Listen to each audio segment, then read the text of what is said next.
What kind of came into me that like I decided to vie for the seat is I wanted just to make the seat kind of active. When I joined, only two seats were there. It was entertainment and the president. But at least for this year, we have the president, vice president, and the rest.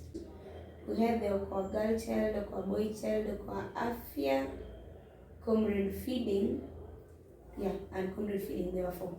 So, from all those manifestos that were part of your campaign, which ones have you achieved, and which one have you found the difficulties in achieving them? So far, I've not found any difficulty. I've found my ways to maneuver. I remember, even if you succeed, so many people can be saying you succeed, but obviously that person who will see that you've done that. We just see the negative. We'll never see the positive side. Okay, so my own initiative to give back to the society, and mostly to support girl child, that is women who are interested in leadership, and also men who are also interested in leadership and still they don't believe in themselves. Like what my main aim in here today, because with our ethnic group we had only 17 delegates out of 98, so I couldn't have won only with the Luos alone.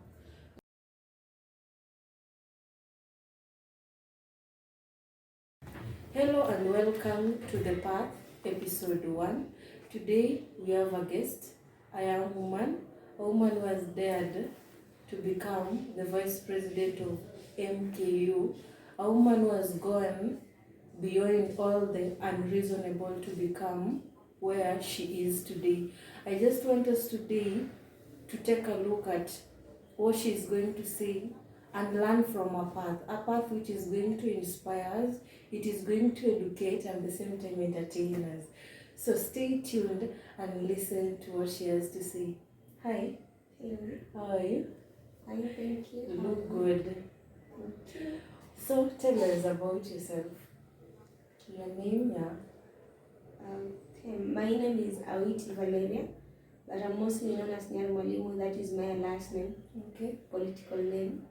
That is, So, what position do you hold at Mount Kenya University? Oh, I'm the vice president of Mount Kenya University. The student vice president. Yes. So, which course are you taking? I'm pursuing Bachelor of Science in Biotechnology. 2 semesters to go. Oh, 2 semesters to go. Yeah. Let me congratulate you, even if you have not finished, but I know you are going to graduate soon. So you are in your last year. Okay. So what pursued you to run for the office of the vice president? What is that need that you saw that the students were going through that you wanted to solve? Mostly, what kind of came into me that like I decided to vie for the seat is I wanted just to make the seat kind of active. When I joined, only 2 seats were there. It was entertainment and the president. But at least for this year, we have the president, vice president, and the rest. So like this, the position of the vice president was not actively participating in students' affairs, but in your reign, you have enabled it to become a seat that anyone will aspire in the next future to become the next vice president of MK. Yes, sure. That is nice, guys. So who do you look up to politically? Politically, I don't know whether you know her, Honorable Beatrice Olechi. Yeah, I know her. Yeah, she was the former Speaker Nairobi Assembly, but right now she's MP Dagoretti now. Yeah. Okay.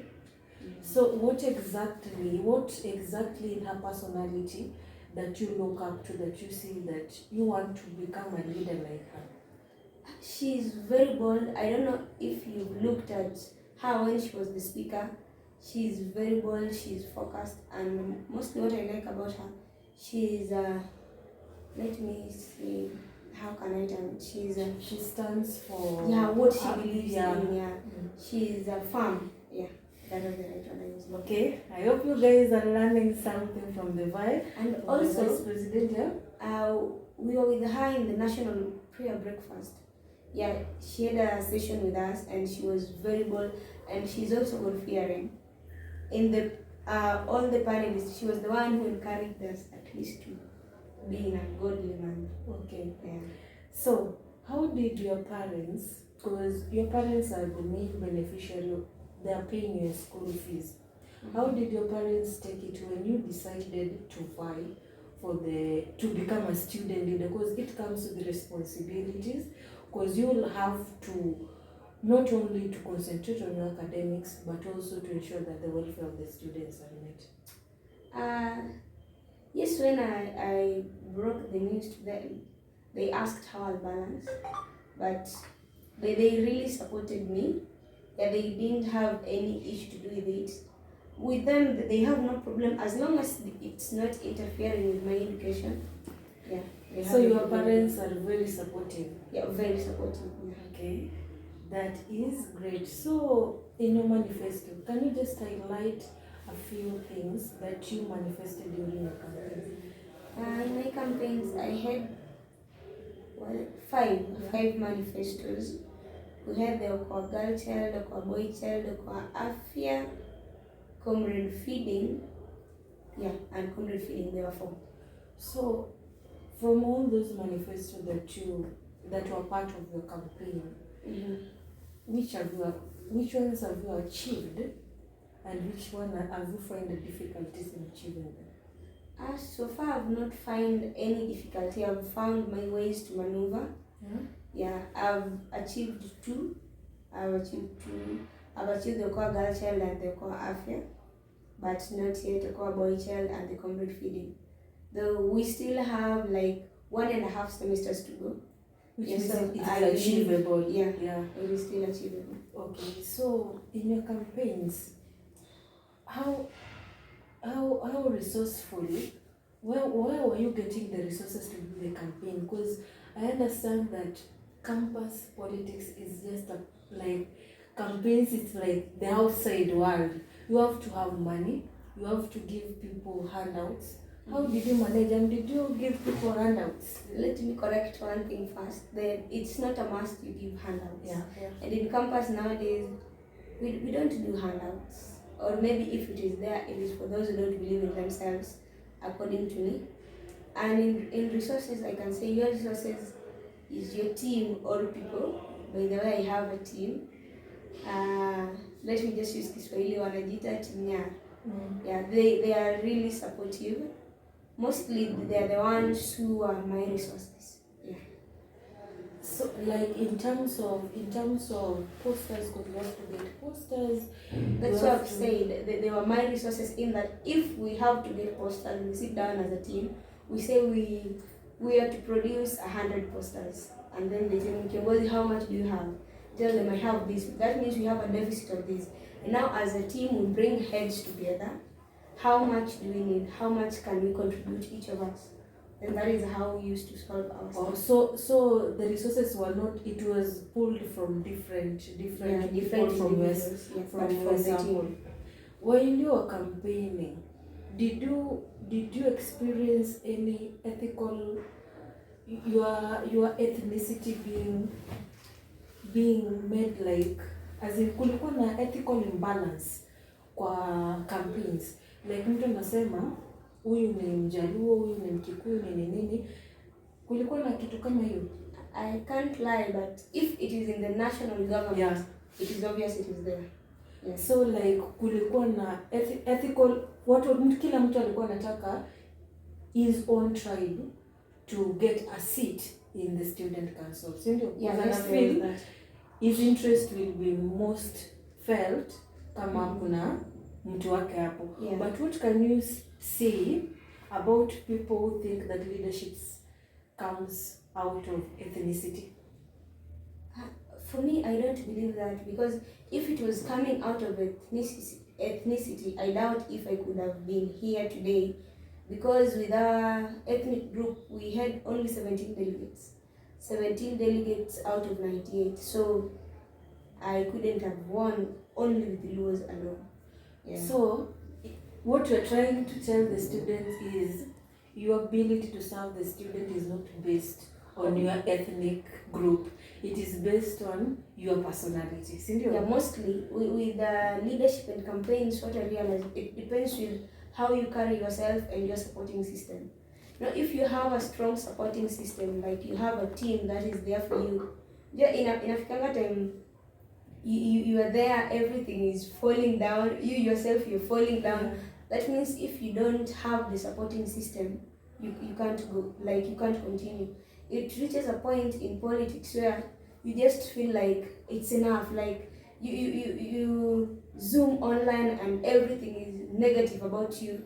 And if you don't have that supportive system, and also you yourself pulling out to go just to a place alone, you recollect everything, it's not easy. But all in all, leadership, according to me, it's not about ethnicity.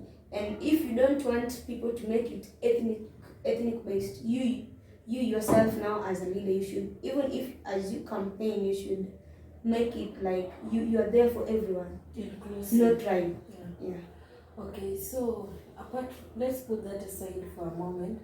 So how do you juggle being a vice president and being just a student, just a girl who has come to university to pursue her dreams? How do you juggle all those two things? Academics and leadership. Yeah, I think that is one of the challenges we face as student leaders, because you find that the school doesn't recognize, for example, you have a class and you have a meeting. They'll send their email, they want you in that meeting. They don't look at a scenario whereby you are having a class. Though, I don't know whether to say this, but mostly how I do balance, I'm lucky enough I got into the office when I'm almost finishing. That means I don't have so many units like I used to have in first year. And also too, we use, us as leaders, we do sit down and talk. And I'm not talking only on my behalf, we do use morning hours and night to study, at least 2 hours a day for your books. Yeah. So apart from being a student leader, is there something that you are doing, maybe an initiative that you want to bring back to the community with the seat and the position that you have? Yes, I have an initiative, Nyar Mwalimu Help Initiative. Yeah, that is my own initiative to give back to the society, and mostly to support girl child, that is women who are interested in leadership, and also men who are also interested in leadership and still they don't believe in themselves. Like, what my main aim with that organization is to make all-round person, a person that can fit in academics, a person that can fit in politics. You are like, mostly they do believe that Christians can't be politicians. I'm born again, I'm here, I'm a Christian. Yeah, so I want to make a person who can fit in all around, and a person whom, like, politics won't change who you are, politics won't change your personality, academics won't change your personality. Like, you be the original you with your own principles. Wow. Yeah. I'm really learning. So, is there that one thing that you did, in your mind you knew that this one was for the best interest for the students, but there were some specific people who didn't think that one was best for them? How do you feel? How do you, what is the feeling when you're doing something for someone, but they feel like you don't have a right to make the decision for them? The feeling, I can't say it's a good feeling. It's very hectic. For example, you just know this is the right path for this student, and the student is doing otherwise, and you are there. You need to use all of your energy so as to help this student to be the way the student is supposed to be. It's not a good feeling at all, but it's a good feeling when the student realizes that, oh, so this was the right path. Yeah. But it is a hectic process. So in short, it means that you will deliver, but not everyone will see the good side of what you're trying to, trying to deliver. Because remember, even if you succeed, so many people can be saying you succeed, but obviously that person will see that you've done Yeah, we just see the negative. We'll never see the positive side. Yeah. Okay, so I just wanted to tell that first year, or that young person was just finished from 4 is going to campus and maybe wants to become a student leader. What is that one thing that you can tell him to ignite that fire? Because you must have that fire in you in order to become a student leader. So what can you tell that person? One thing, they should just ignite their fire brand. Yeah, personal branding is everything. Okay. So what can you tell the students of MKU? Just talk to them and tell them anything. Just talk to the students of MKU, and not only MKU, the students of Kenya. And we'll wrap it up by just talking to student leaders, how to become maybe a better student leader in future, or like you. Okay, to my comrades, I always say I love you so much, but above all, remember to stay safe. There are so many things that are happening in Kenya right now. Your safety is our safety as a school, because when a comrade is injured, the entire school will suffer, because the resources must be mobilized to help the comrade, not only from the administration side, but to the student side. Yeah, that is my message to the comrades of Mount Kenya University, and to the manifestos that have not completed. I know so many of them are waiting for the Kwaboy child. Yeah, it will be there. That is my word, it will be there. And also I know some of you are also waiting for comrade feeding. Yeah, Elitu Siname. Mobilizing resources. We also believe that one will be there. I'll work on both the two next semester, and if possible with the admin on my side. I hope we'll bring the Koafi again, because so many commented positive on it. And to entire comrade fraternity of Kenya, once a comrade, always a comrade. Yeah, be the good one. Yeah, and above all, academics first. Yeah, to fellow student leaders. Okay, I know leadership is not easy, but have a purpose and a goal at the end. So, just last question. 2027. 2027. Do you have? Are we expecting something cooking? Something must be cooking somewhere. So 2027, we are in the national politics. Okay, so students of MKU, your vice president has delivered what she said she will. So 2027, support her. That position that she will see back in Nairobi, or you are still place it will be announced. Yeah. So 2027, kindly come support your own, because with her, your interest will automatically be met. It has been a very, very interesting conversation with her. You've had her, and I think if we have more leaders, more young people think about other young people like her, I think that we are going far, not only as a country, but as students. Yeah, we are going far. So, Valerie, thank you so much. I wish you all the best. Thank you. And may you keep on the fire burning. Never let anything make your fire go down. So, bye. And kindly tell them to subscribe to the channel, to the path. Okay. By Mary Ogudu. Tell them to subscribe. Comrades, kindly subscribe to support our sister, and also to learn more. Okay, subscribe. We're going to bring you more and more great student leaders like her. If you want to keep up with the spirit of getting to know how these young, amazing leaders started, kindly subscribe. Bye. See you in the next episode.